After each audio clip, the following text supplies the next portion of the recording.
Hello, this is David Rovix with another episode of Discussions with David. Since the pandemic hit and I made touring and performing impossible, I've taken to broadcasting interviews with people I can't visit in person anymore. They're live streamed most weekdays at 10 a.m. Pacific, 1 p.m. Eastern, 6 p.m. GMT on various platforms, including the Facebook pages of Popular Resistance and KBOO Community Radio here in Portland, Oregon. All these interviews then go up in podcast form afterwards, which you can find if you look up This Week with David Rovix on any podcasting platform, or just go to davidrovix.com.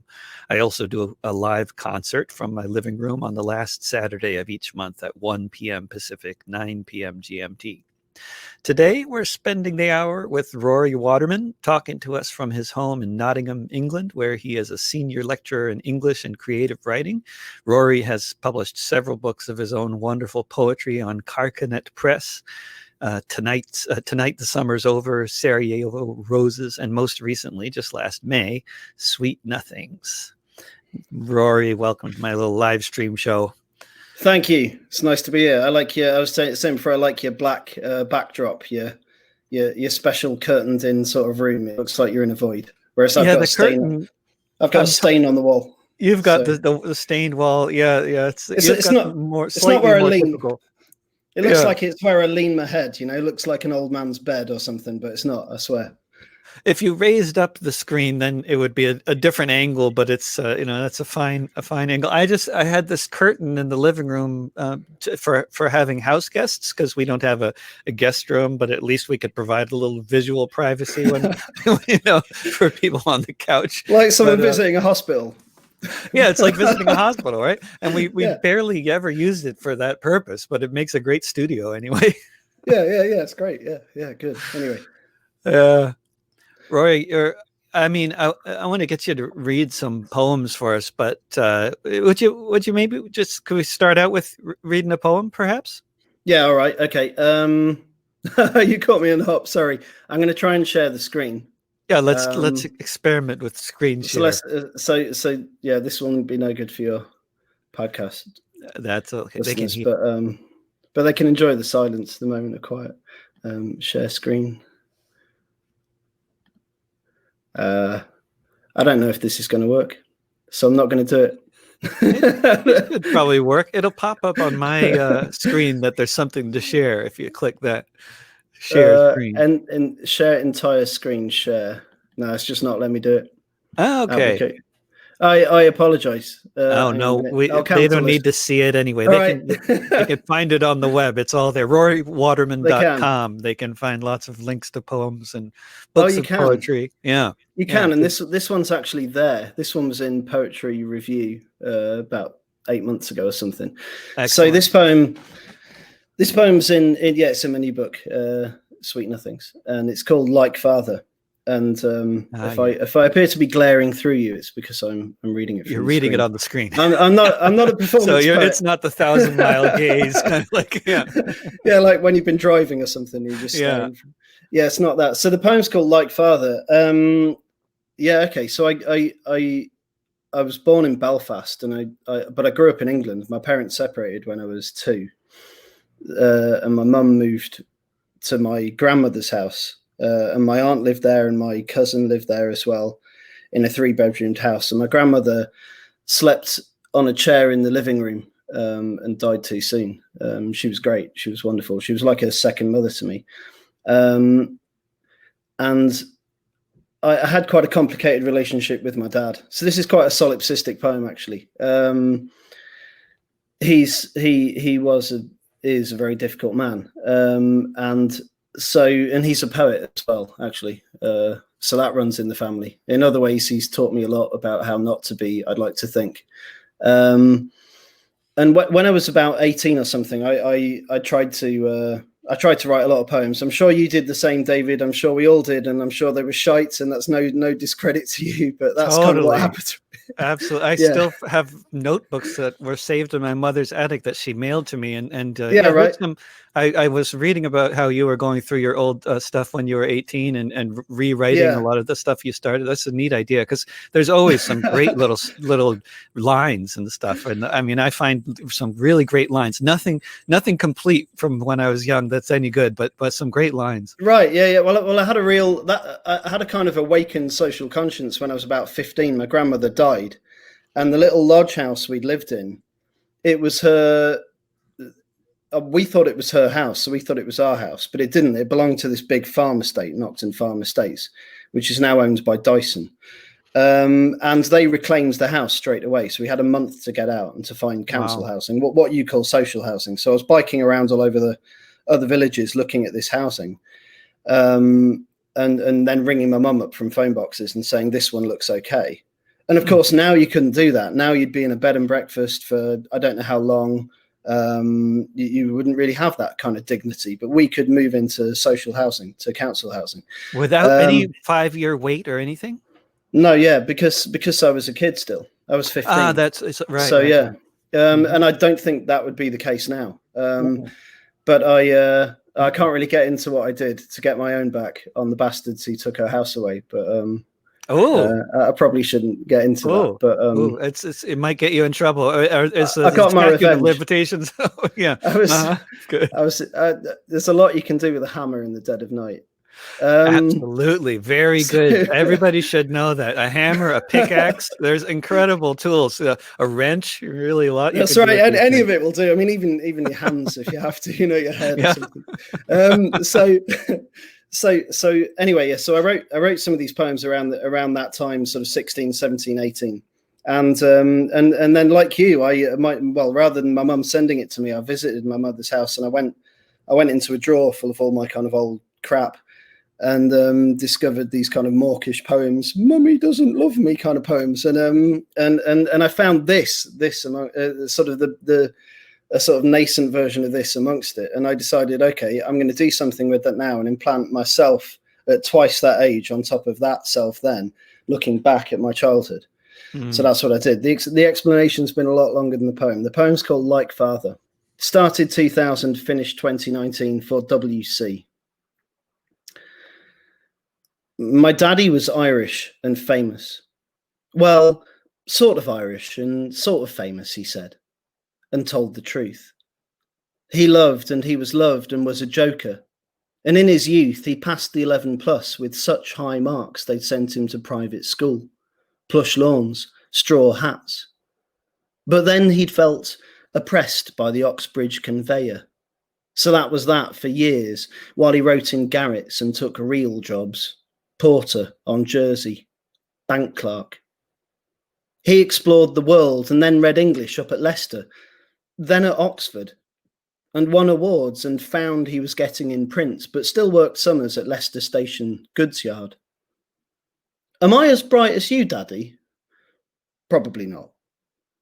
So it was hard not to pine for all he represented on access visits, and not to be beguiled, but I knew I wasn't as special, that I was an anxious child who liked to play with marbles on his own, while Mum cooked, watched EastEnders, tidied up, who teachers said should come out of his shell, who had a pup and made her his best friend and got in trouble for daydreaming and caused too much of a fuss about his distant dad, who scrapped, who failed the 11 plus and went to a comprehensive where he learned never to try too hard, who knew his place was in the middle, who watched his lurch-drunk father jab at the face of a steadfast woman patently too good to stay with him. She didn't. Who wouldn't become a poet and scholar too, or much at all. He was too dumb. Who later found the custody hearing documents while helping his mother clear her musty attic. The affidavits of all his dad's ex-lovers, each emphatic that I'm sure the child's interests are best served by being kept from this abusive man, a drunk who bullied and hit me. His arrest statement from when my nan lost her front teeth. I hadn't been told the reason. Until then, I'd seen one short, partial report to which my father had clung. Mum had buried most retorts, and Nan was now in her functional little urn. And I was trying to be like him, a bit in fewer and fewer ways and started a poem. And this is it. Damn, man. So that's that. That's fantastic. You know, I mean, every one of your poems, actually, without exception, which is probably not at all accidental, because otherwise they don't make it into your books, I suspect. But every one of them, when you pay attention and read it without distraction, like poems are supposed to be read, I would add as a caveat, like not like That's while the hope, TV's mate. on in the background, but if you're really paying attention and you read any one of your poems, there's this. I mean, it's what always impresses me, and also just about great poetry generally, is how much it evokes such an intense emotional response in me. And I assume in other readers, I'm sure. But the economy of words. I mean, that was one of your that poem was one of your longer poems, actually. Yeah, it right? is. Yeah, definitely. Yeah. There are only sort of 2 or 3 that are as long as that or longer than that. Yeah. But even so, I mean, it's still like half the length of your average song, right? I mean, in terms of like performance time, you know. Yeah, and that's right. Like, 2 minutes, it's probably. Yeah. The economy of words that what got. I mean, it's such a annoying question when I get asked this question. How did you get started into playing music? You know, but what was it that about this particular form of writing? I mean, aside from your father being a poet, got you into it? Or was that, I mean, I guess your father being a poet would have been a massive sort of driver in that direction, because it was obviously something you were familiar with, like both my parents are musicians. That's exactly it. Yeah, like, okay, yeah, so there we go. Yeah, so I think that's partly it. I mean, I didn't grow up with my dad at all. He lived in Ireland, and it's a very good job I didn't grow up with him, because he was kind of a quite abusive drunk. But certainly I was aware, unusually aware of poetry as an option, something that existed in the world. And I remember him buying me books. I've got a copy of Shane Nassini's selected poems with, you know, From Dad 1994 written on it or something. So he was trying to encourage me to read poetry. The thing is, like, I was a rebellious kid, and most kids are, right? I wasn't going to do what my parents wanted me to do. And I was growing kind of aware that I certainly didn't want to be like him.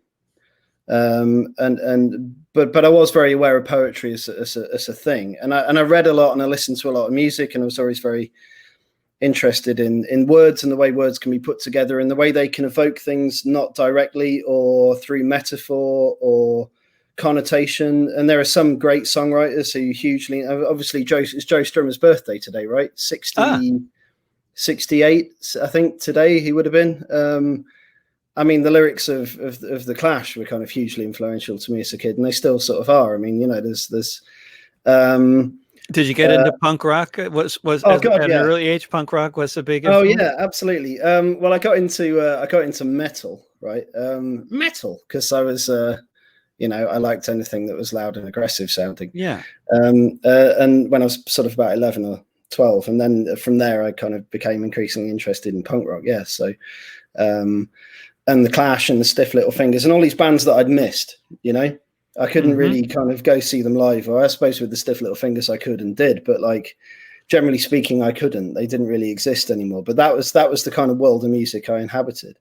You were born in 1981, so you're born sort of a few years into the punk rock. Yeah, I'm born too late. That's right. Yeah, I mean, I always thought I was born too late, being born in '67 too. You know? No. The luckiest in terms of the generation of music they grew up around. The luckiest person that I know that you know is Attila, right? John Bain. Yeah, he was born at the right time. Oh fuck yeah, absolutely. The punk rock phenomenon. Yeah, that's when it all happened. So. So I was very aware of kind of the way you could, and I'm quite good with words, with the written word, and thinking my way through things and kind of presenting complexities and keeping them open to complexity. And I think with songwriting, tell me if I'm wrong. Like I don't really believe in generalizations. which is a generalization itself. But I think in general terms, with a song, whether you, I don't really particularly like the term protest song. It just sort of seems like a box to put things in. But with music about things, particularly if they're political things, you can be quite on the nose, right? You don't have to deal in subtleties in the same ways. You have to deal in complex ideas. So I think of a song like yours, which I think is wonderful. Like you've got many great songs, but What If You Knew, which has some fantastic lyrics, but I don't think it would work as a poem because it doesn't leave us to work those things out. It runs at speed instead and presents us with things. If you could kiss the cheek of the child in the sweatshop that made your shoes, it's like brilliant lyrics. It works fantastically. That line might work in a poem, but generally speaking, the song tells us something rather than leaving us open to working it out. And that's maybe a fundamental difference often between poetry for the page and sometimes performance poetry and song, which I kind of think go together more in that sort of way. I mean, I'm talking a lot of horse shit here, but there's something in it. No, it's. I mean, I often say actually that the best way to talk about anything in terms of lyrics or I'd say poetry is generally you don't tell people what you think or what you feel, but you describe things that lead people to those. But the thing is, that's right. I say that, right? But from your perspective, that's not necessarily what I'm doing in my songs, and I totally see that because I mean it's all a matter of degree, you know. And because I mean you can be even much more in your face than my stuff is, you know. Like you can be much more expressing your opinions and your thoughts, even you know to a much greater degree than I do in my music, to the point where it would you know basically turn off all but the most fanatical listeners, you know. But right. But it's a matter of subtlety matters. Subtlety is really important, and I think generally speaking, but also like so is just anger or resentment or those things. They're all valid, but like you know you don't want if you like chili, it doesn't mean you want a bowl of chilies, right? You know, right? Like, exactly. So there's gradation to those things. Have you know, in terms of that last poem and other poems that you've written on the subject, I mean, like, have you thought about, which I know you have, but being born in 1981, which was a very, to anybody with a passing familiarity with history, that's a very auspicious year to be born in Belfast. And, you know, regardless of your family situation, it's not at all a surprising year to be, you know, soon after that leaving Belfast and moving to Lincolnshire. But I mean, I would say that basically the entire population of Belfast in 1981 were trauma survivors. Yeah. And have you thought about that? That your inheritance of multi-generational trauma, even though you didn't grow up in Belfast, but just being from Belfast? There'd be something vicarious about it if I said I did in some ways, because I didn't grow up there, and my parents are. I mean, well, they're English. I mean, there may be. My dad's ancestry is entirely Irish, but I don't think that counts for anything. If you think that blood defines your characteristics, then you know, oh, he's like that because he's Irish. He's like that because he's Italian. Oh, he didn't grow up in Belfast, your father? It's a very short step from that to he's like that because he's a Jew. Do you know what I mean? It's like it's do you know what I mean? Like bloodlines don't. So he but he didn't grow up in Belfast during no he didn't. He moved. Well, so he was born in 1940 in London. There's trauma. There's plenty of trauma to go around. Oh yeah, no absolutely. So he was born for the first few years of his life. Bombs were falling on his city. Oh yeah, like my grandmother, his mother once shielded the pram on the street because there was a raid and things like that. Yeah, he had a sort of Mickey Mouse gas mask and stuff like that. They made gas masks for kids with cartoon characters back then? Yeah, make them look less frightening. But if you see one in a museum, fuck me, they're frightening. Like, you know, can you imagine? It's all a matter of degree. I'll take my chances, Mum. Do you know what I mean? At least it's not like a skull painted on it or something. Yeah, that's right. Well, they had cots as well, didn't they? They had like little incubator cot things with pipes coming out of them, which were like gas mask. Well, sort of gas containers, I guess, or like, I suppose not gas containers, the precise opposite. But you know what I mean, like little baby shielding things as well. But yeah, so he moved to Ireland in 1968, I think, to work at the University of Ulster, the new University of Ulster, teaching English. And he at first he lived in Derry, and he lived very close. He lived on one of the streets that runs along the side of the Bogside. In 68? Yeah. Yeah, so he's got plenty of opportunity to be exposed to a hell of a lot of trauma. I mean, absolutely. I would say whether or not you actually were, grew up in it, it's like clearly he grew up with a lot of trauma. So and yeah, so he did. Like so I know a guy in the Netherlands who is officially considered to be a second generation war trauma survivor because his grandfather was so traumatized by the occupation of the Netherlands. Right, yeah. And this has been, it's passed on in a way that's, widely acknowledged by, psychologists and, and the Dutch state. Yeah, of course, you can get benefits for that. Yeah, right. Yeah. But no, he was living on the edge of the Bogside when the Battle of the Bogside happened in 69. Right. So he walked around like a reporter or something, taking pictures. So he has the most amazing collection of photographs from the battle. I've never seen anything else like it, and they're just in his house. And then I was born in 1981, and by then he was living in Coleraine. So we lived in Coleraine, which is in County Derry, but just like a third the way towards Belfast, really. That's where the new University of Ulster was set up, because even though Derry should have had a university, it was a majority Catholic city, and Coleraine was majority Protestant. And then all of a sudden, Coleraine gets the university, right? So, so they had a campus at Magee, and I think that's where my dad in Derry, and that's where my dad was. But then after that, they were in Coleraine. So yeah, I was born in 1981. When I was 2, my parents separated. So I'd go over there a lot. As a child, I'd spend a lot of time over there. I had friends over there. I'd spend most of my holidays there, and so yeah, that was all very, very familiar to me. But it was also absolutely not where I was from, But I do remember when there was a bomb went off in Coleraine in 1993, I think, and I remember that and calling up to make sure he was all right, and it had broken his front windows, even though it was half a mile away.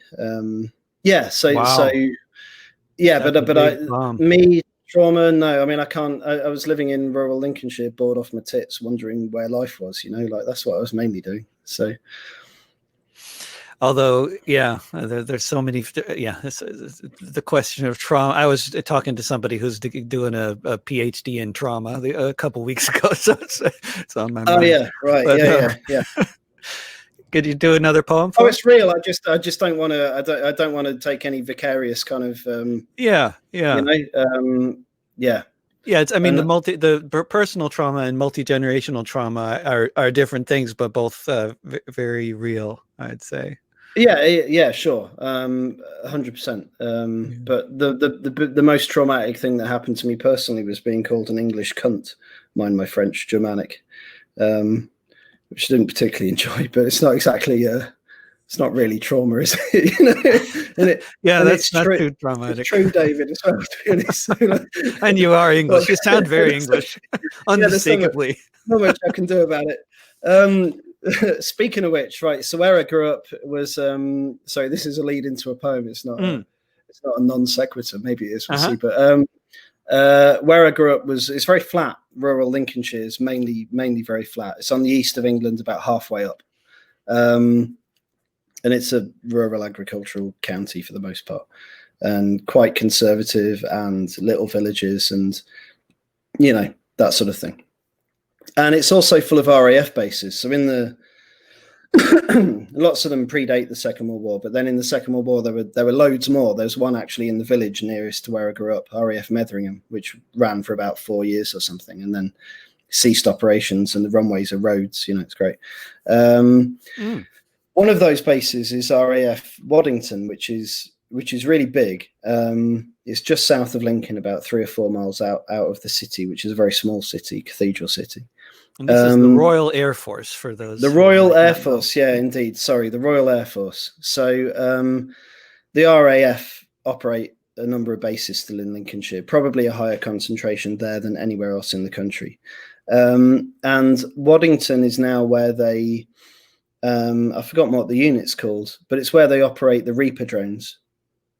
So there's this building. I don't actually know which one. There are these kind of newer concrete buildings, and I assume it's in one of those. And that's where people pilot Reaper drones. So yeah, I used to bike out there and sometimes watch the planes coming in and that sort of thing when I was a kid, because like I said, there's really nothing else to do around there. And I was back there again a couple of years ago, and I wrote this poem. I read at an after dinner speech.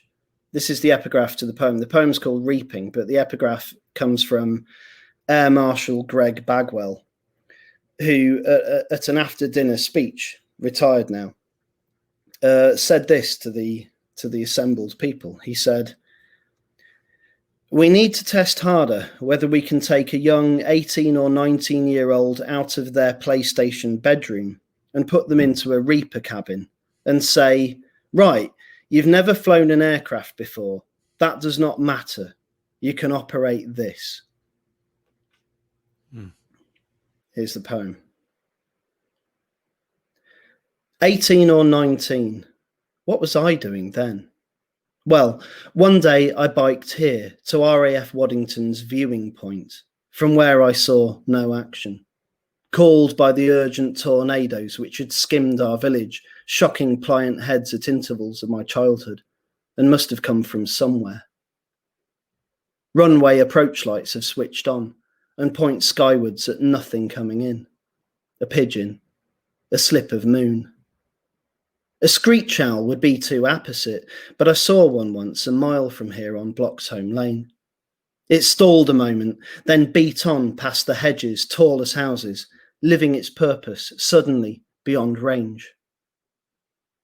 And who knows what they do in a concreted cube 200 yards behind wires and warning signs, or who does it, or why, an inch from where it would have died, a sandfly fills its nest.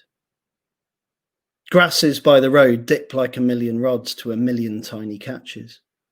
A saloon half a mile off indicates only to the clouding dusk, slows to corner the perimeter on a red route B road to home. Nothing to do but follow at a generous distance. Mm-hmm. You're tuned to Discussions with David, which goes out live most weekdays at 10 a.m. Pacific, 1 p.m. Eastern, 6 p.m. GMT on the Facebook pages of Popular Resistance, Cebu Community Radio, and elsewhere. You can find it in podcast form if you look for This Week with David Rovics on any podcasting platform, as well as at patreon.com/DavidRovics and at davidrovics.com. I feel so professional when I make commercial announcements like that. You sound it. Oh, sorry, a door's just swung open. Do you mind if I go? And this is very unprofessional. Do you mind if I go and shut it? No, we don't mind the noise of the traffic. I'll be right back. Right back. We are talking with Rory Waterman, lecturer at Nottingham Trent University and poet who has various books of poetry, including a very recent one. Sorry, Rory, did you have tour plans for this book of poetry that were dashed by the pandemic? Yeah, I mean, I suppose it's probably not in the same way that you did. Obviously, it would have been, a very different matter for you. Whole tours internationally. For me, normally I'd be doing a number of readings at festivals, that sort of thing. Around the launch of a book, I've done two readings this time, both online. Yeah. I suppose, I mean, I'm speaking to a bookshop in LA next week. That wouldn't have happened. So under that normal there's a times. little silver lining there to these really international gigs that you wouldn't have had otherwise, but a lot fewer gigs overall. There's kind of a pewter lining on a ginormous rain cloud, you know, but like the rain's kind of poo on you. But yeah. The truth is that that's not the main way I earn my bread, right? So luckily, I am so lucky, right? I really am at the moment. I have no reason to complain. No one I know has got ill. Touch wood, right? I have a job. I know people who've lost their jobs or just haven't had the work and who've been in all sorts of trouble. I just have no. Compared to most people, I've got no reason to complain. And yeah, okay, so it's a terrible time to have a book out. So what, you know? Yeah. People have it a lot worse. Almost everyone has it worse than I do in this. Not almost everyone, but a hell of a lot of people. Yeah, at least a good 99% anyway. Yeah. Yeah. Maybe yeah, 90. Yeah. 95. Yeah. You're in the ballpark area, yeah. Right? So I just can't complain. But yeah, okay. So it's not a good time to have a book out, and I've lost a few readings, I'm sure, and the money that comes with that. It's not a big deal for me. It's okay. I hope the book doesn't sink. You know, it seems to be selling all right. People are finding out about it somehow. Yeah, I mean, I suppose I've got 2 books behind me, and they did all right. So I think that makes a big difference. You know, I think it would be a bad time to have a debut with no fanfare. But my and first some of 2 your books poems, did quite well. Some of the recent poems have been published in popular newspapers as well. That probably helps. Stuff like that, yeah. So there was one in the Guardian, and I've had poems in the New Statesman, and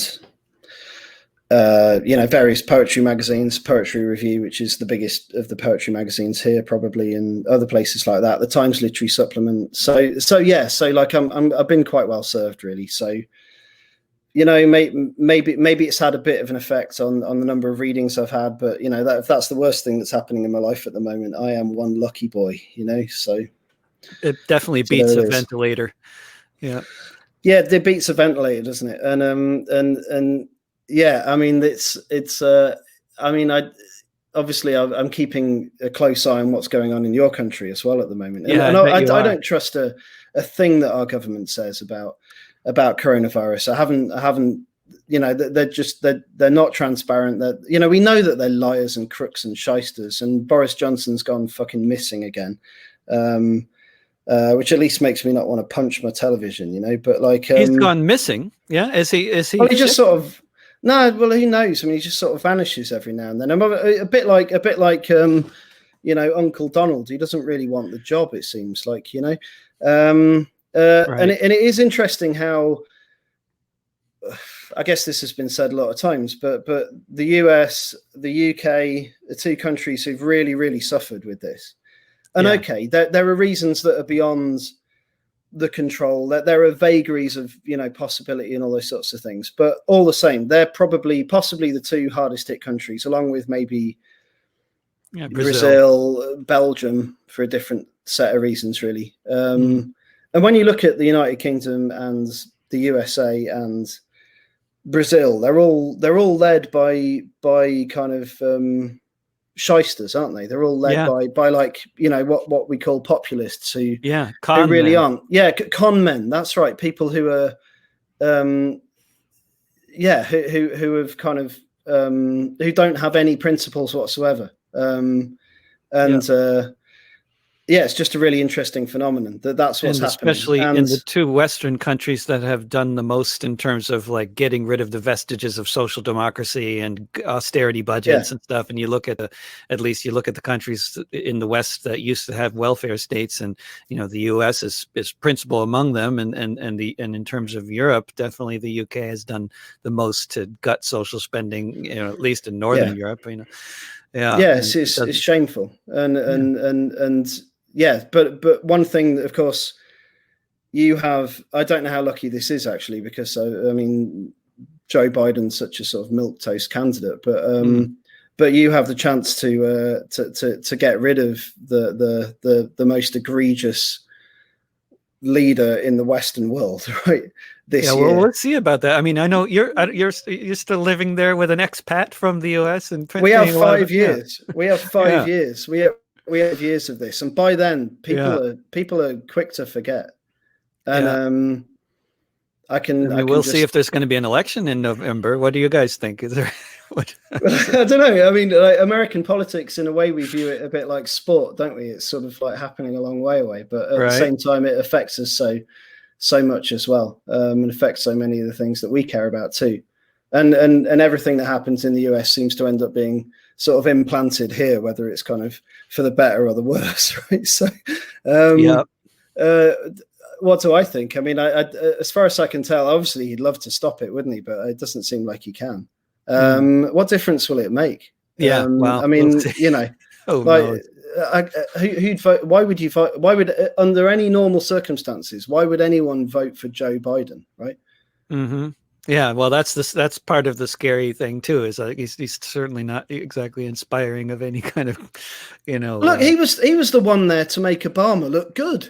That was his role, wasn't it? It's like he was the vice president to make the president look good, and to make sure that the president looked more moderate and less scary. That's we right. got an old white guy here, and witty and interesting, and now it's just fucking him. It's just him. It's like anyway, we'll see. We'll see. It's not going to be the wonderful kind of social change that people think it's going to be. I don't think at all. No, of course, sadly. It's not. He's just a corporate shill like the rest of them.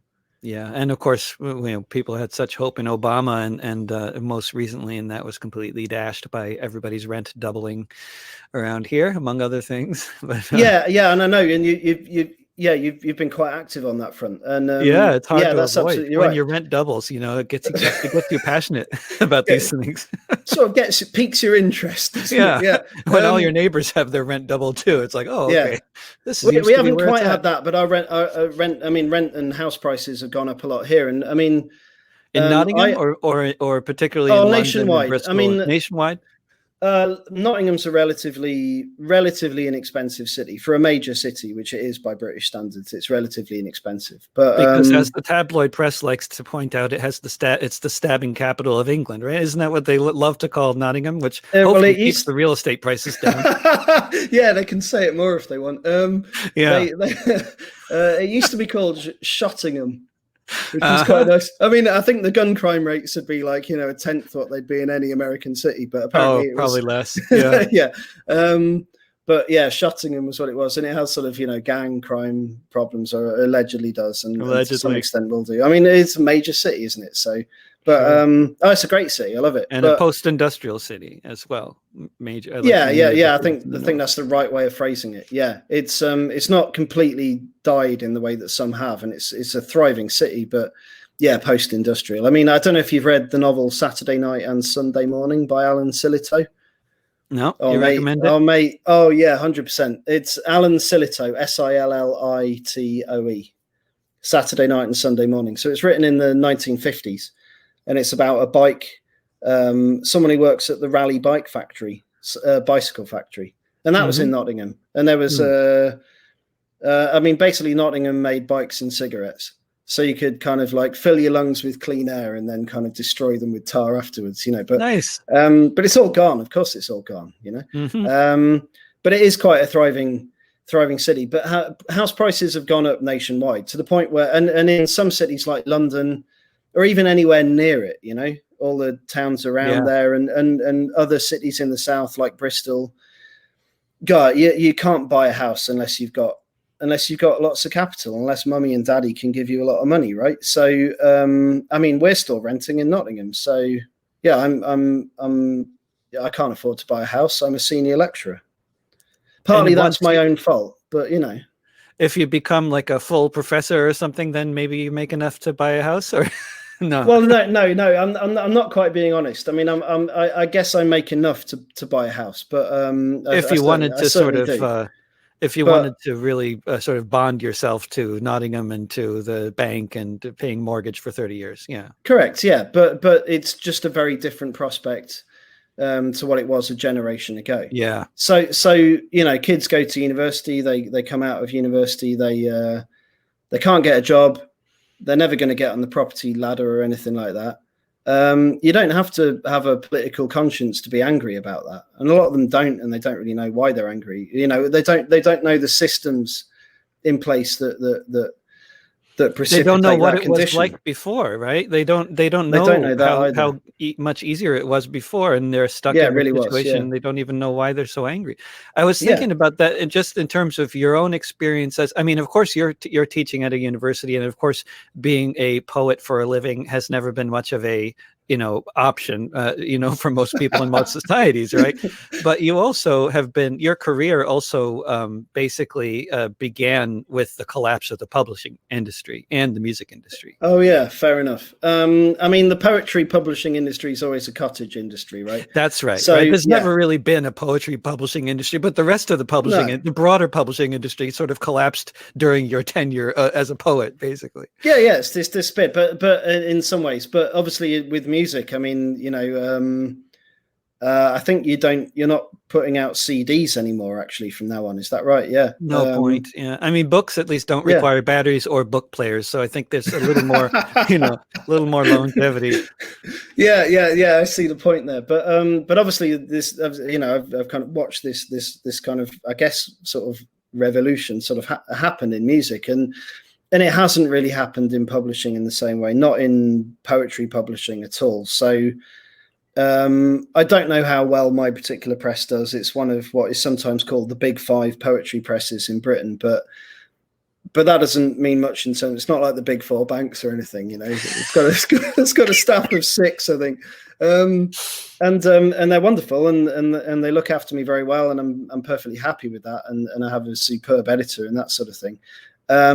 I don't know, because maybe they're like a duck, serene on the top and paddling away like Billy-O underneath. I don't know, but I don't think there's that much of a difference in poetry publishing. Some magazines have gone online, that sort of thing.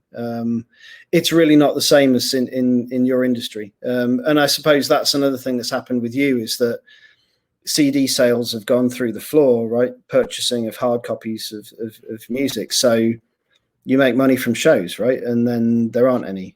Yeah, basically. I mean, that's the situation, and anyway, for a whole lot of performers. Yeah, that's of course, across the board. But but it's not really it's not really affected poetry. But then there wasn't much money in there in the first place, so I don't know. For those people who are watching, and I imagine there's more than a handful who are songwriters and poets and people who have done various creative efforts, just in terms of publishing books of poetry where you're actually working with an editor. With my limited experience with publishing and working with an editor, it can be an amazing process that can vastly improve everything that you're doing if it's a good editor. And I don't know, right? Can you share any experiences of working with an editor?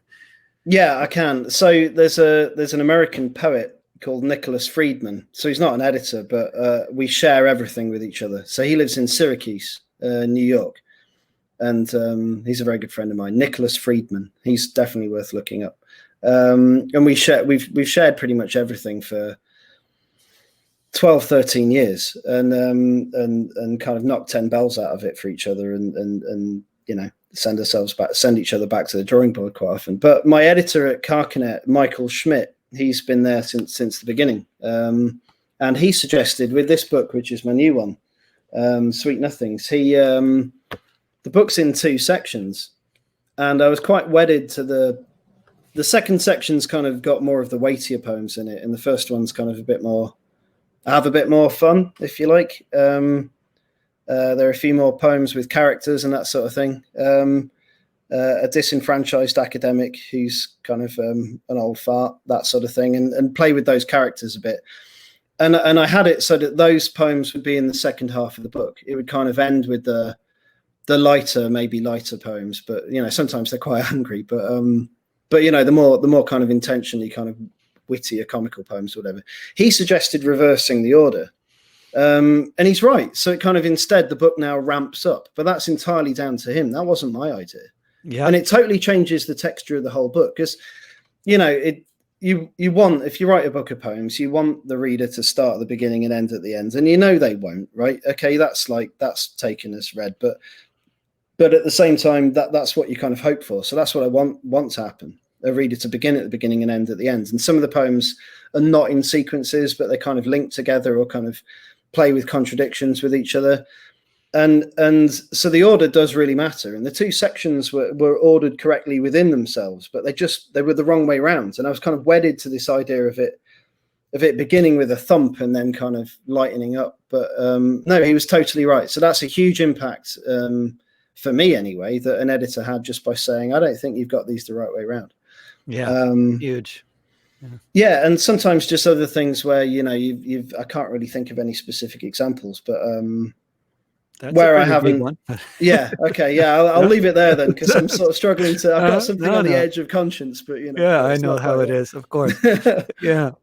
When you mentioned John Bain, Attila the Stockbroker, earlier, and one thing I was wondering, got sidetracked earlier, but I was wondering what like his poetry. I mean, I think first of all he's a brilliant poet, right? And but his poetry really lends itself to being performed, and absolutely, that's certainly what he's been doing with it for the past 30 years or something.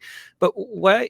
I mean, but at the same time, though, although it's not like your poetry and a lot of other poetry that's not sort of performance oriented, it's still I mean, it does all the same things to a listener, you know, in terms of having such an emotional impact when you hear it, you know, but maybe as much as when you read it, you know, at least. And I wonder what is this divide, and how did this? I mean, I see it around me since I was young, you know. But what is this divide between the performance poets and the non-performance poets, and you know how rigid is that line, and how did you end up on the non-performance side of the line in a sense? Well, I don't really know, because I quite like performing, you know. I quite like being in front of people and that sort of thing. I mean, I love all of that. So, do you go to slams, or have you? No, not in that way. But I used to. I mean, not very well, but I used to sing in a band. So I'm never, ever going to let you hear a demo from what we did. But I've never had any problem with that, you know. I mean, I did when I was very small, and then I kind of one day I just went, "Come on, Rory, just get on with it," and then realized that nerves are not something you need to. That I could overcome them, and it was much better when I did. I agree. I think John Attila. I think he's a really good poet, and of course he does write to be heard. I mean, some of his poems work on the page as well, but very well on the page as well, and in a slightly different way, because you get different nuances from them. Yep. But I mean, even with me, like, I'll think very carefully about which poems, if I'm giving a reading, I'm not just going to. About half of the poems in the book I probably would, or any of my books, I probably wouldn't choose to do at readings or anything like that. And most of the poems that I read, I know off by heart. So I end up kind of more or less performing them anyway. But yeah, some don't really work that way, because they require you to be able to see them and sort of think through aspects of them. Part of it is visual, like the way it's laid out on the page. Yeah, I guess so. And the same would be true for John's poems, I'm sure, right? To some extent. But I guess there's a different emphasis in his work to mine, and that's about all there is to it. He thinks, I guess, we'd have to ask him, I'm talking for him, but I'd imagine he thinks very much about how things will come across in front of an audience. And I think more in terms of how things will come across to a reader. Yeah. But other than that, I don't think there's much of a difference. There's a slight difference. It's the same, you know. What is poetry? You know, it's kind of hard to define, isn't it? So maybe we're not quite doing the same sort of thing, but there's a great point of connection anyway. Right. I mean, he's definitely a poet, isn't he? So one thing I noticed when I first started touring and performing in England is with John as well, but also just noticing beyond just with Attila. It's not uncommon in sort of various sort of music and poetry scenes in England to write serious poetry that rhymes, whereas here in the US, it's completely unheard of, I would say. I mean, from my experience, I mean, that's changed. But when I was younger anyway, and going to a lot of poetry slams and more open mics and more kind of in the performance scene, not that I was performing poems, but I was kind of more in the scene in Boston, and nobody did rhyming poetry. No, well, it's hard, isn't it? Well, I'll come back to that in a second. One thing that I was going to say again about Attila, like vicariously talking on behalf of someone else, is like, of course, one of the main, or among the main figures that would have been an inspiration to that, I suppose, would have been people like John Cooper Clarke. Yeah. Who was obviously like a punk rock poet, right? Who would like open for punk bands and get covered in flob, while he was like, you know what I mean? But it was very much part of the scene. And like, so the idea that the written and spoken word would be really important in that scene. It's not like, it's not alien territory to that. And I guess like he's an inspiration to me as well, but in a different way, not necessarily directly to the art I do. And I don't know he is for him either. But anyway, so rhyming poetry, I guess in rhyme and meter, like, structured kind of metered poems. I mean, it can seem very kind of staid, can't it? And sometimes. And in America, there's this group of poets, the new formalists, who've been in existence for quite a while, and they tend towards the right. They tend to be sort of like a bit right wing and conservative as well in their attitudes to poetry, like, and art generally. Like the magazine called New Criterion, which basically exists to say, why are there so many immigrants, and why don't artists make sense anymore? And that seems to be that just seems to be their shtick. And to some extent, new formalism is linked to that. Not entirely. I'm being very unfair because it's not a political ideology, but you can see how there's an inherent conservatism that would appeal, right? Social conservatism, sort of. Yeah, that's right. And traditionalism. And I'm interested in tradition, but I'm not interested in those other aspects of that. But I certainly believe in the strength of tradition, and things like sonnets, for example, I think can be very powerful because they carry all the things we expect a sonnet to do with them. And then you can play with what those things are. You can take them away and then subvert things. And because you're playing with a received form, Right. So you're kind of, it's like a palimpsest. Yeah. So there's a palimpsest you can create. So it's not a restriction. And there's the great German poet, Rainer Maria Rilke, talks about, rhyme being the deity of very secret and ancient coincidences. And I love that. Like there's a kind of a quantum leap of sense between good rhymes, because they chime, don't they? That's how you notice a rhyme. It's like it makes the same sound as it did before, so you can play, it gives extra things to play with. So there's nothing to be scared of, but writing in meter can be quite difficult, and it can come across in quite a boring way. It's very good for being witty with, of course. That's the thing, right? Sharp, it's always good for that. Yeah. Yeah. Apart from anything else. But I mean, like, it can be so much more. Oh, a hell of a lot more. That's right. Yeah. I really think so. And so I don't know if this is a particularly kind of wonderful answer, but I mean, I think it's a tool I want in my toolkit. But I don't always write in rhyme and meter. But when I do, it's to play with what that allows me to play with. Yeah. Did you do another one for us? Yes, mate. Of course. Right. So this is from the previous book called Sarajevo Roses. And I've forgotten which one it was going to be. Okay. Driving through the pit village. So, there are 3 poems in, the title Sarajevo Roses implies a kind of focus on foreign places, foreign to here. And that is central to the book. And a Sarajevo rose was the mortar shell. During the siege of Sarajevo, of course, the city was shelled a lot. And a lot of these, the holes were filled in with red resin as a memorial. And they were called Sarajevo roses. And often because of the shrapnel, you get kind of concentric rings of indents out from them, which are full of red resin now. And of course, as the city is very slowly rejuvenated, a lot of these are just going. But that's the texture of the book is mainly based around kind of ideas of, I guess, conflicts between people. But this poem's called Driving Through the Pit Town, and it's very much focused at home.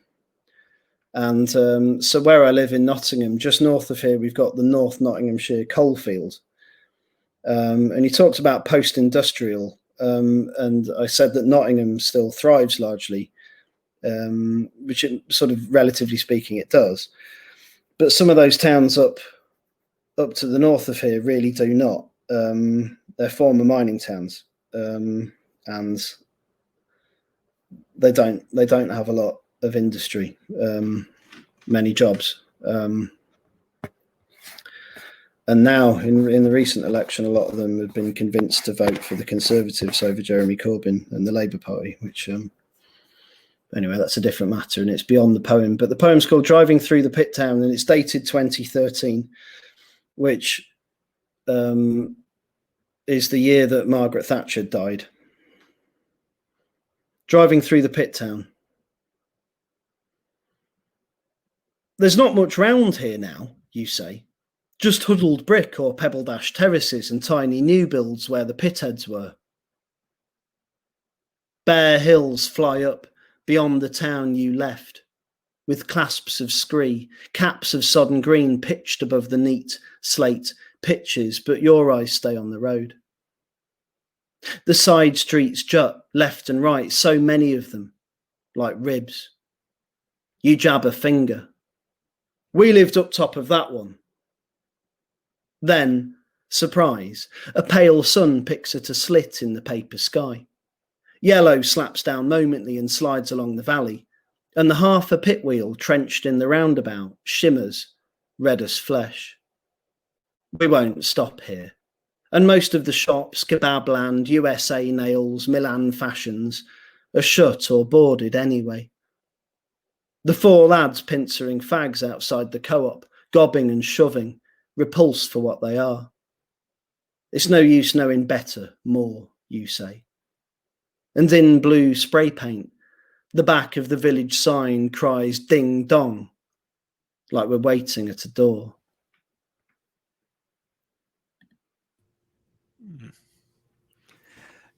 You know, it strikes me that poems, I mean, there's poetry in the age of Twitter.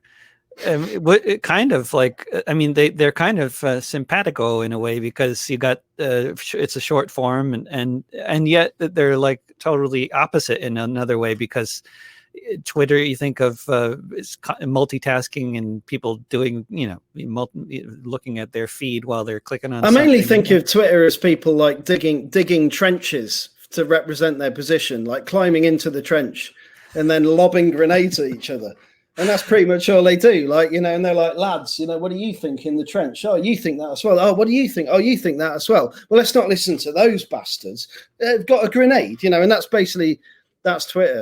That's really good. I kind of think of Facebook that way, but I guess, I mean, really all social media really has those characteristics. But, yeah, I mean, at least Instagram's mainly just pretty pictures and stuff. Yeah, they had it down. I think limiting it to pictures, to making sure that you can't post anything unless it's a picture. That seems to have really helped with keeping people from just shouting at each other. But they're all run by bastards, aren't they? There's no interest in like keeping us from doing those things. They want us to do those things. Unrest and then continued unrest and more of it, of course, is how they drive people to tweet more and therefore get more from advertising. It's all so obvious, and we're like. Yeah. We're so obviously geared up towards wanting to interact. We're a social species. We want to connect with people, right? We do inherently, and it's the only reason we're here. It's the only reason, like, I'm talking to you on this computer, is because people have it's because of collaboration, right? Humans coming together and working. I know there are many awful things people have done with these things, but the general desire to kind of like to know, to understand, and it requires collaboration, and it's the only reason we've done it. It's the only reason we're not kind of like making fire in caves, right? And can build on the knowledge we have collectively. And I've completely forgotten what my point is. But anyway, Twitter is like, and all social media platforms work by making us not want to collaborate, really, I think, or only to collaborate within a small group and not to see commonality and then understand and discuss difference, but to go to war, you know? It just drives more advertising. It allows for more of that. Analysis. That's all it is. Yeah.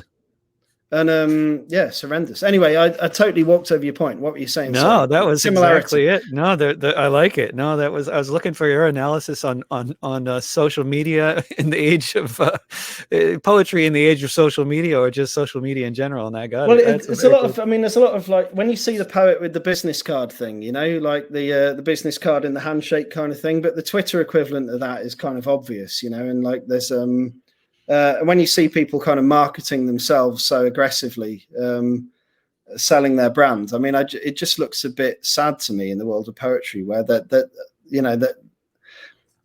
I understand. I totally understand the need to sell your product, but sometimes in the world of poetry, it just feels like there's a lot of ego, a lot of signaling of virtue without really meaning anything. Yeah. Yeah. Although if I were a haiku poet, I think I'd be excited about Twitter. You know, oh mate, because absolutely, it would be perfect for posting a daily haiku. I mean, I know a guy in Tokyo who writes a haiku every day. He visits a different cemetery every day and writes a poem about it. And cool. he's a but that would be it's fantastic stuff. But I like the idea of doing that every day. A friend of mine, Andrew Taylor, wrote tweet length poems, the length of a tweet, every day for about 4 months, and then published it as a pamphlet. Cool. They are genuinely cool. But he did this. He wrote them when the Twitter character limit was 140, and then they doubled it before he published it. So, but yeah, if you were the haiku poet wanting to publish on Twitter, you'd probably be a bit annoyed they'd ramped up their character count. So you do a tanker or something. After you've worked so hard to limit to make your form of art constrict to these parameters, which is kind of an exciting thing to try to do. I find to try to work within strict parameters. It's I think that's the point, right? And you're doing that every time you write a song, aren't you? Because you have to stick within the structure of that song. Yeah. Right. So that's going back to the meter thing. That's kind of how I think about meter. Like having that restriction doesn't limit you and make your song worse. It kind of it tightens what you're trying to say. Absolutely. It forces you to work on that trajectory and if you don't let it defeat you, if you don't get defeated by the meter, defeated by the restriction, you can just, okay, 100%. I'll just do a forced rhyme here because I have to do something that ruins the whole thing. You can't. Yeah, because there are bad artists everywhere, right? But I mean, I've never heard a lyric of yours that does that, But yeah, you'd have rejected lots of things because of that. But that's right. What climbs over the hill, is worth it, Yeah. Anyway, Rory, thank you so much for joining me for the hour. It's been a great pleasure. Pleasure. It's been really nice. Yeah, you too, mate. You too. Yeah. Hope to see you in England sometime after the pandemic. Yeah. Absolutely. Well, next time you are here, I used to enjoy driving you around every now and then to things, and then I just got too busy and it just didn't work out. But yeah, you can put me on driving duty again, David. I'd be happy to help. Excellent. Take care, Rory. Cheers, mate. Take care. Cheers. And thanks for tuning into this conversation with Rory Waterman in Nottingham. You can find all of these discussions archived in various places, including on my YouTube channel at youtube.com/drovics in the Discussions with David playlist. You'll also find them all in podcast form if you look for This Week with David Rovics on any podcasting platform, or just go to davidrovics.com. If you want to support my broadcasting efforts, you are most welcome to become a patron at patreon.com/davidrovics, where all these broadcasts are also available for anyone to download, along with some patron-only offerings as well. If you're in the Portland area, please go to artistsforrentcontrol.org and sign up to receive text notifications so you can be part of Portland emergency eviction response when the investment banks that own half of this city start trying to evict so many of our neighbors. If you want to help make my next album a multi-instrumental success, check out davidrovics.com/pandemic sessions. Remember, don't pay the rent. Don't be afraid of your neighbors. Mutual aid will get us through. Bye for now.